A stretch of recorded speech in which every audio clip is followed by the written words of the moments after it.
Okay, so today I want to do a quick video about pikes and spears using broom bristle technique, something that I've been doing for my upcoming project where I'm doing a Pyrrhic army. So normally I use, or in the past I've used these really nice steel piano wire replacements for any kind of lead, typically any kind of lead spear, especially a lead pike or lance that's too long, because I don't like them when they bend, and obviously these don't bend. The problem is these don't bend. They also don't flex. So when I use them, for example, on my Greeks, which are these really nice Vendel heavy-duty metal figures, I don't have any problem, because if they get hit or pushed on, typically what happens is the glue will give, these will pop out of the hand, I glue it back in. It's a repair issue, but it's not too big of a problem, and it does take quite a bit to knock one of these off. However, on the current project I'm working on, I'm working with the Victrix plastic, and these plastic figures, if I were to use one of the metal pikes, if the metal pike was to get knocked off, it would just rip the arm right off of the plastic figure, potentially, before it would, bend the metal spear. However, these, as you can see, do flex. And they don't break because they're not made from the Victrix plastic, the very brittle injection molded plastic, which is what comes, as you can see, some of these come already snapped even before you've started to assemble them. And this type of a pike is never going to survive wargaming. It looks great as a model, but it's never going to survive wargaming. So instead, I'm replacing them with broom bristles. So for this purpose, I've got this really cheap broom that I picked up at Ollie's, one of the local discount stores. It's got very long broom bristles that happen to be just the right size, and I'm going to show you how I convert these into the pikes that you see on this model here. So these have all been made from broom bristle. The way we do that, I cut the broom bristles off to length. They're more than long enough to make the pike, and you can see one end isn't really usable because it's frayed, and we'll cut that off. I start with my Victrix pike arm, and you're going to need some snips. I usually use these side cutters to snip the models off. This is what I use for all of my plastic modeling. You snip this off, and then you're going to want to cut it extremely flush to the hand and square.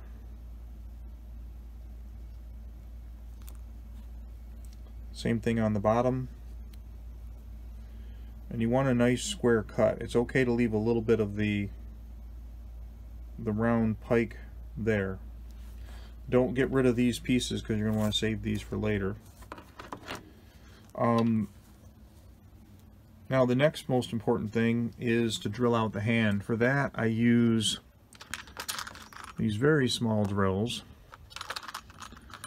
I like to start with a slightly small one and then work my way up, because that way I can control the hole in the hand. So, and this is done by hand because otherwise you're going to end up with a problem. Typically I would recommend that you drill these by hand.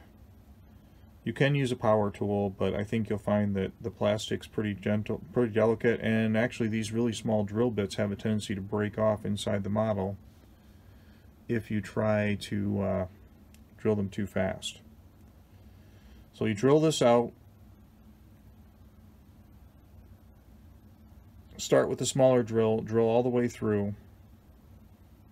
It's pretty quick because the plastic's soft. Then you move up a size, and then you finish with the bigger drill, which is the size that you need for the actual piece. So you try to keep this aligned so that you're drilling through the hand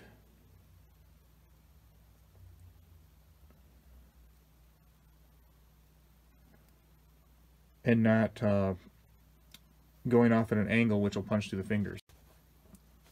Okay, so after working the drill, you can see that I was able to drill a hole all the way through the hand pretty straight by hand. And now I take my cut and untrimmed broom bristle and I actually stick it through the hand. So in this process here,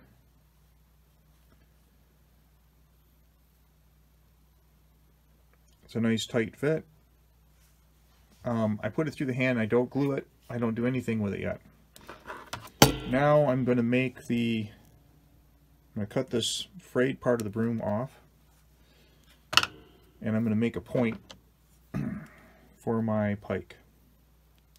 So for this, I just take some needle nose pliers with the flat part where I can squeeze this plastic, because it'll actually squeeze down, put it at 90 degrees to the broom bristle, and you'll see you can squeeze it nice and flat.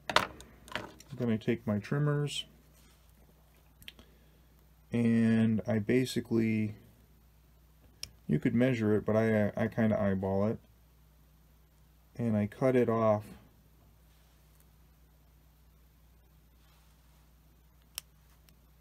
and make a bit of a point, or make my leaf point on the end. A little trimming. Now, you remember how that was very frayed before I cut it? This plastic will fray and the little fibers will start to splay. So what I like to do at this point is I take my super glue and I put a drop of super glue on the end, and basically what I'm doing is, and I wipe off the excess, I'm kind of coating the end of this. Now the paint will do something similar, but I'm coating the end of this so that it has a tendency not to fray if it gets bumped or too much wear on the end. It'll start to fray just like a regular broom bristle. So now that I've got my point on the end, what I want to do, and I really like the fact that these have the butt spike, the molded butt spike on them. And you don't have to add this. It's not a detail that a lot of people are going to see when you're actually looking at the models on the table. But what I'm going to do is I'm actually going to take that, because that's not a part that's going to get hit or knocked around. I'm going to cut this butt spike off and I'm going to put it on the end of my broom bristle. So that means that I want to take this, now that I've got the point on here. You can see it's not a bad little leaf point. And I'm going to measure this against a pike minus the butt spike, and right about where I cut the butt spike,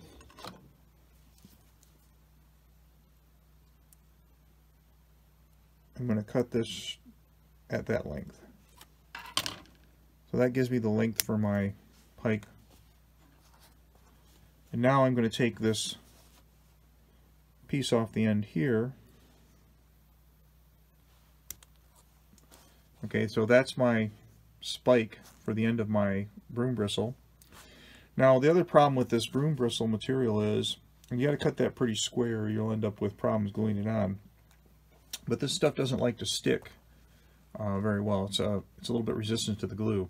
So for that I use this tricky stick. So we take the tricky stick, we brush the end of this, and you have to use super glue for this particular joint. I don't use super glue to glue my Victrix models. For Victrix models with styrene plastic, I like to use plastic weld, which is the stuff that melts the plastic together. That won't work on the broom bristle. It's a different kind of material. It's not going to glue with that type of glue. So we have to use super glue. The tricky stick is like an accelerator for the glue. And what that tricky stick will do is it'll make this glue joint a little bit better, a little more quicker to stick, as well as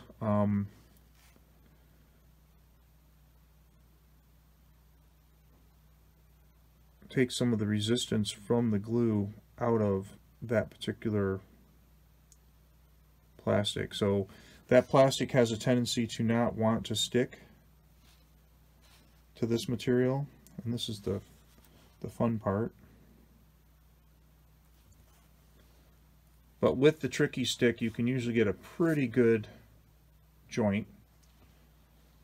And I can get the butt spike onto the end of that broom bristle. And like I said, because that's down at the feet of the model, the foot of the model, it doesn't tend to get knocked off. I can also glue the end of the butt spike into the final terrain or whatever I might be using for my flocking on the bottom to secure it. So now I have a new pike arm, but this arm, as you can see, these have the butt spikes glued on the bottom and the squashed point. And then to recreate the feature that was in the middle for where the pike comes apart, I just do a little paint job there. But these are now flexible enough that I can bump them while I'm wargaming. They've been primed just like the rest of the model, but if you bump these during wargaming, they're not going to get knocked off, and they're also not strong enough that they're going to rip the arm off of the plastic Victrix figure. So I think it's a very good way to replace those Victrix pikes with something that's going to survive a little bit of wargaming use. And, you know, once you get them painted up, it's pretty hard to tell that I replaced those pikes with the broom bristle. So I hope you find that this is useful for your own modeling, and like I said, it does take a little bit of fiddling around, but I think in the end you'll be a lot happier having these broom bristles for your pikes rather than the original Victrix pikes, which they look great, but these will easily snap. Okay, so you're either going to end up replacing your pikes with something later. I think the metal for these plastic figures is too stiff and creates other problems. But you're either going to end up gluing these pikes back on constantly, or you can try something like this and create a pike that you can now use and not have that problem.